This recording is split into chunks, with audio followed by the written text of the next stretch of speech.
Dito na tayo sa bahay. Nabutan natin rin si Bunso. Nahihiya ako pag nakakamera. So, see ya!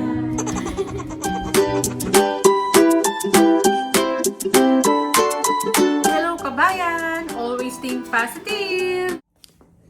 Good morning! Ayan, nakabihis na tayo. Naligo na rin ako. Maaga akong naligo. Kaya lang, medyo basa pa yung buhok natin. Tinali ko na kasi maglalakad tayo. Di-deliver tayo ng catalog. Ito yung mga dadalhin natin. Ayan, 100. Medyo manipis naman kaya kayang-kaya ko sa bag. Tapos, ito, bibit-bitin ko na lang, hawakan ko. Meron pa doon. Yung mga ayun o. Nutupi ni Mr. kagabi. Ayan. So, mamaya, tsaka bukas, ayan, bukas pala, doon sa isang area naman tayo, kasama natin si Mr. ngayon, dito sa isang area, dito lang, lalakarin ko lang. So, 100 na bahay muna ang lalagyan ko. Tapos, yun, tutuloy na lang ni Mr. mamaya yun dito. Tapos, ako naman, bukas uli, doon sa kabilang area. So, yun, hinahabol ko lang na wag umulan kasi mauulan daw ngayon pero tanghali. Kaya tapos si Bunso may pasok siya alas 9. Gigising ko na yan alas 7 na alis na ako nito. Tapos sana maabutan ko pa siya, hindi pa siya nakaalis bago ako umuwi. So na-prepare ko na yung babaunin niya. Yan, nakarap yan, kanin tsaka pork crackling. Tapos kanina umaga nagluto tayo ng nung alas 5 pagising ko ito. Fried rice, may konti pa. Nag-almusal si Mr. Tapos niluto ko ngayon kanina madaling araw to. Yung nag-iisang sayote na malaki para may gulay naman si Mr. Kasi ito yung baon niya. Yung natitirang pork crackling. Kaya sabi ko para may gulay siya. May kanin naman na dito. Ayan, may kanin na si Bunso na kakainin almusal niya. Meron na rin siyang piniritong itlog. So, yan ang almusal niya. May ugasan pa tayo. Yun na lang mga kaldero. Tsaka kawali. Kasi nakapag-ugas na ako ng mga plato. So, yun. Lakad muna tayo para maaga tayo makauwi. So, sanda lang naman na bahay muna yung dideliveran ko. Kasing ko na si Bunso. So, yan. Walk tayo. Walking exercise habang nag-deliver ng catalog. So, yan. See you ulit mamaya.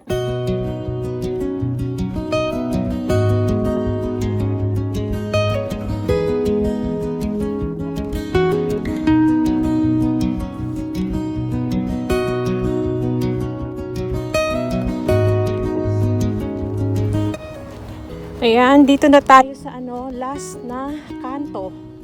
So, pabalik na to dun sa ating bahay. Itong straight na to, ayun yun na nakikita ko na yung bus stop. So, madali lang. Ang sarap sa pakiramdam pag nag-walking exercise ka ng umaga. Medyo pinawisan na nga ako Tsaka yun sa mga paa ko ba. Parang na-exercise yun sa paa ko. Ang sarap sa pakiramdam. Kaya masarap talagang maglakad ng umaga. Tsaka minsan yon hapon, naglalakad kami ni Mr. So, bukas, magde-deliver ako ulit doon naman sa kabilang area. Kaya lang medyo malayo dito. Kailangan magsasakyan. At kasama ko na si Mr. nun. So, yan. Konti na lang yung dala ko. Wala nang 10. So, ilang bahay na lang ilalagyan ko. Pauwi na tayo. Dito na tayo sa bahay. Nabutan natin rin si Bunso. Ay, pinawisan ako. Ang sarap maglakad ng umaga. So, may natira ako 5 piraso. Yung iba kasi, nandun pa yung mga lumang catalog. Hindi pa nila kinuha. So, hindi ko na binigyan. So, yan. Basta yung buhok ko. Tinali ko. So, paanahin natin. So, yan si Bunso. Papasok na siya sa work niya. Almusal lang siya. Nakiba mo nandyan na ha. Ano mo na lang. So, yan. Magano lang ako, pahinga lang ako natatapos, magalmusal. Meron naman na tayo nakakainin, may ulam na rito So, siguro mamayang gabi na ako magluluto uli ng yung para bukas na babaunin ni Mr. Nak, bukas magbabaon ka, hindi? Hindi na? Okay. So, ngayon ka lang magbabaon. So, yan. Basa pa yung buhok natin.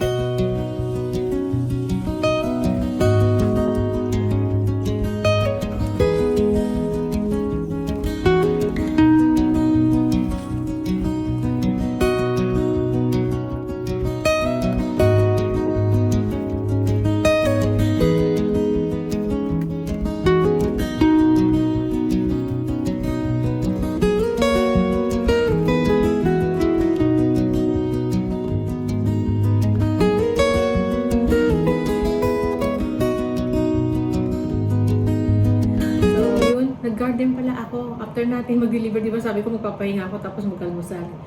Eh, dumiretso ako dito sa likod. Yun yung pampawi ng pagod ko, yung pag nag-garden ako. Yun.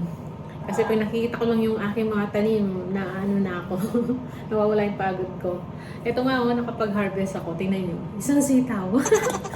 Meron doon, hindi pa ganito kahaba. Maliliit pa. Tapos yung mulberry, yun na naman. Tapos kumuha ko kalamansi. Kinuha ko na kasi sabi nga ni Mr. kahapon, kunin ko na yung ibang bunga. Yan. Pero meron pa doon, medyo maliit pa eh. So mamaya kainin ko tong mulberry.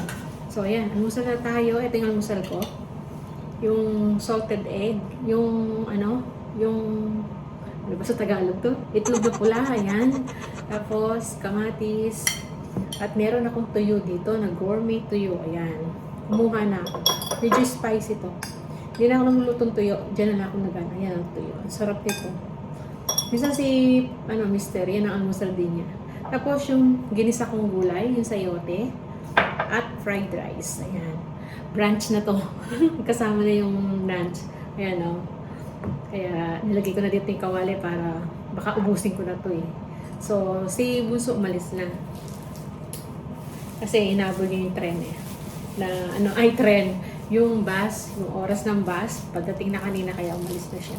So, yan. Almusal muna tayo. See you na lang po mamaya. Hindi ko na papakita kung paano ako kumain. Nahihiya ako pag nakakamera. So, yan. Maraming.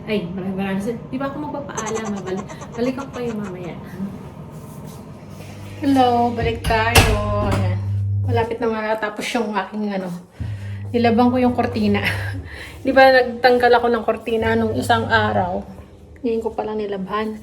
Nakita ko umaraw oh. Hindi natuloy ata yung araw. Yung ulan. Sabi kasi uulan ngayong alas 12. Eh ano nang oras? Oh, past 1:30 na. Siguro hindi na uulan. Maganda na yung weather. Tingnan nyo. Di ba? Kaya nilabang ko na yung kortina para hindi nasasabay dun sa lalabahan ko bukas ng mga damit. Ayan. So, nakapaglinis na pala ako dyan. Ayan. Gusto natin nakahilo para maliwanag. Ayan.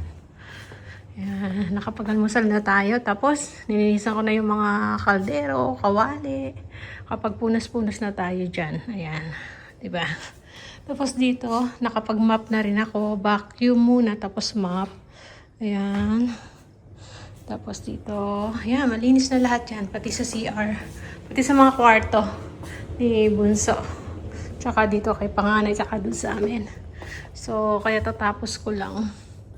Kaya pahinga na. Tapos sasampay ko lang yung hinihintay ko lang matapos. Nilagyan ko na ng downy yun.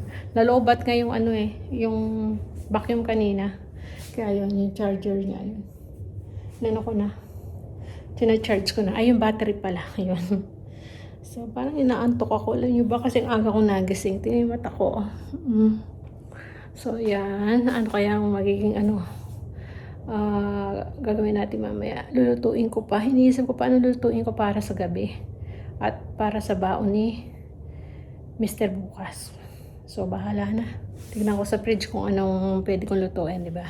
Ayan. Maghihiwa na sana ako, naalala ko. Pakita ko muna yung lulutuin ko ngayon doon sa cup. Kausap kasi ako ni Mr. Edo, nandyan na siya. Tsaka si Bunso, nandyan na. So, ito, pakita ko muna sa inyo yung mga, sangkap tsaka lulutuin ko bago ako,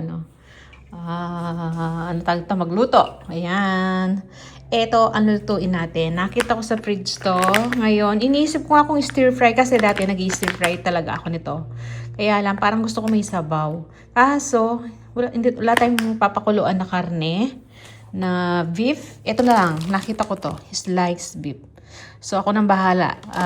Para magkalasa yung sabaw, lalagyan natin ng beef broth cubes. Tapos, yun nga, may karne to na sliced beef.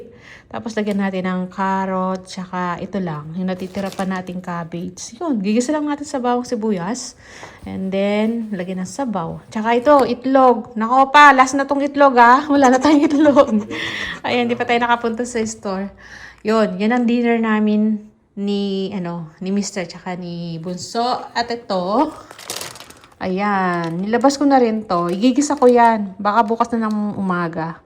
Madali lang naman lutuin to. Adobo ko siya. Kaya lang, frozen pa kasi kaya nilabas ko na. So, yun magiging baon ni Mr. So, ito, dinner namin.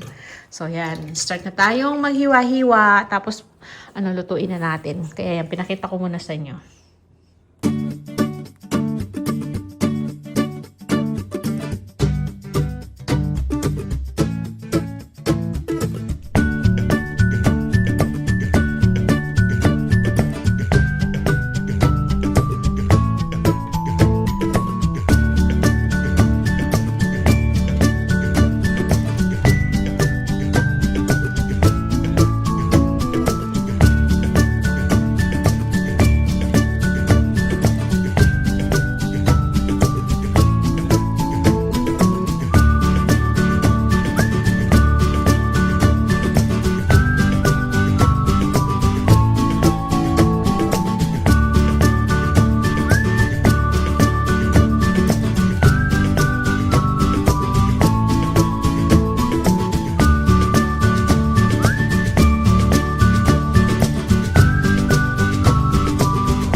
So, ang gagawin ko para mas malasa yung beef, ito.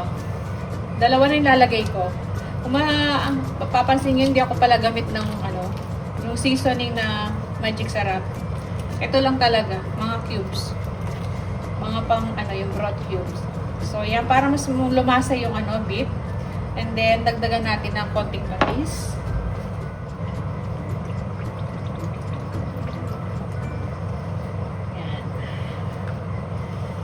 Timpla-timplahin na lang natin para malaman natin kung ayos na yung lasa. Dagdag pa ako ng paminta tsaka garlic powder. So, pakuluan ko lang to, tapos lagyan natin pampalapot mamaya.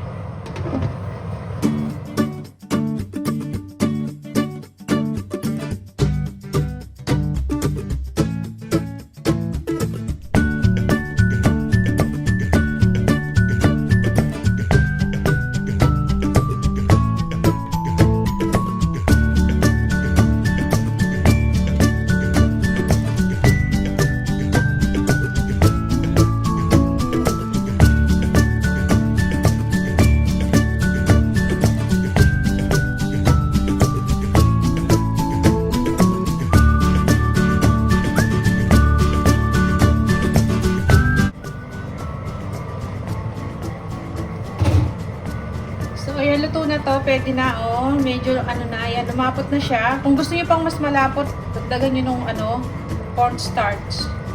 Yan, para sa amin, pwede na to. O, di ba? Naluto na yung ating local lomi. Nagawa ng paraan. Ayan, kahit yan lang masangkap natin. Ayan, sarap. Okay na. So, ayan na siya, di ba? Tatakamin ko kayo, kahit na local na lomi lang yan. Yan, hindi ko na siya masyado pinalapot. So, pwede pa naman dagdagan kung gusto nyo. Pero ako yan, okay na yan. O, diba? Ito, yung ating nilutong lomi. Surprise na naman to. Lagi diba? may surprise. Nagawa ko ng paraan. Hindi ko lang paano lutuin ko kung dinner natin. Hindi naman tayo magra-rice. Tapos, ayan, meron tayong coconut water uli. Tapos, ito yung partner ko. Gusto mo? Later. Gocho. Butter toast. Tapos, ito yung lomi. Ayan. O, diba? Si Bunso nga pala, kung hindi nyo nakikita, ay umaharap sa camera yun. Tsaka busog pa raw. Mamaya na daw siya kakain. May dalang pagkain niya. Galing sa work. Oh. Joke lang. Ay. Ayan, sarap. Lumapot na siya, Lumapot na yung sabaw. Ayan. Yung dinner namin. Tapos may kalamansi. Galing sa garden natin. Tapos may itlog pa pala, Yung nilaga ni Mr. kanina umaga. Hindi ko nakain, Kumain akong fried rice. Ayun. So, hati na lang kami. Wala na kami itlog. Hindi tayo nakabili. Bukas na lang, So, kain na po kami. Yan na lang muna po yung vlog natin ngayong gabi na. Maririnig niyo sa labas yung yung mga crickets. Yan. So, yan. Maraming salamat. Kita-kita na lang po tayo sa mga susunod na video. See ya!